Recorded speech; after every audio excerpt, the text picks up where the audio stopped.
ଆଜି ଥିଲା ସାଧଖିଆ ମୋ ସହିତ କ'ଣ ହେଲା ଭିଡ଼ିଓ ଦେଖନ୍ତୁ ଜାଣିପାରିବେ। ହ୍ୟାଲୋ ମୁଁ Manasi, welcome to my mini vlog. ହଠାତ୍ ଆଜି ମୋ ଦେହଟା ଖରାପ ହେଇଯାଇଥିଲା। ଟିକେ ଭଲ ଲାଗିବ ବୋଲି ମୁଁ ପିଇ ଦେଇଥିଲି ଲେମ୍ବୁ ପାଣି। ତାପରେ ମୋ ଡ୍ରେସ୍ ଗୁଡ଼ା ଭାଙ୍ଗିକି ରଖିଦେଲି। ତାପରେ ମୁଁ ପଳେଇ ଆସିଥିଲି ଏଇ ଶୁଖିଲା ମୁହଁଟାରେ ହଳଦୀ ବେସନ ଲଗାଇବା ପାଇଁ। ଆମ ଘର ପାଖରେ ଥିଲା ସାଧଖିଆ, ସେଥିପାଇଁ ଆମ ଘର ଲୋକ କେହି ବି ନାହାନ୍ତି। ଏମିତିରେ ବି ମୋ ଦେହଟା ଭାରି ଖରାପ ଥିଲା। ମୋତେ ଏକା ରହିକି ଆଉ ଟିକେ କଷ୍ଟ ଲାଗିଲା। ତ ଆମେ ଝିଅ ପିଲାମାନେ କଥା ହେଇଥିଲୁ କି ଆମେ ଏକା ସହିତ ଭୋଜିକୁ ଯିବା, କିନ୍ତୁ ହେଲା କିଛି ଅଲଗା। ମୋତେ ଛାଡ଼ିକି ପଳେଇ ଆସିଲେ ଏମାନେ।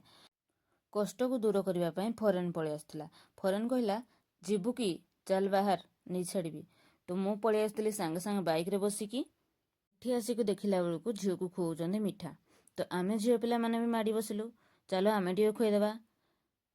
ଭାଇ ଖୁଆଇ ଖୁଆ ସାରିଲା ପରେ ଥାଳିରେ ଯାହା ବଞ୍ଚିଲା ଆମ ପେଟକୁ ଗଲା। ଆମେ ଟିକେ ବାହାରକୁ ଚାଲିବା ପାଇଁ ପଳେଇଲୁ, କାହିଁକି ନା ପେଟରେ ଯାହା ବି ଥିବ ହଜମ ହେଇଯିବ, ଆଉ ସନ୍ଧ୍ୟାବେଳେ ଦବେଇକି ଖିଆଯିବ। ଖିଆ ପିଆ ସାରିକି ଆମେ ପଳେଇ ଆସିଥିଲୁ ଘରକୁ। ଭିଡ଼ିଓ ବହୁତ ଡେରିରେ ଆସିଥିବାରୁ ଆପଣଙ୍କ ପାଖରେ ମୁଁ କ୍ଷମା ଚାହୁଁଛି। ଜୟ ଜଗନ୍ନାଥ।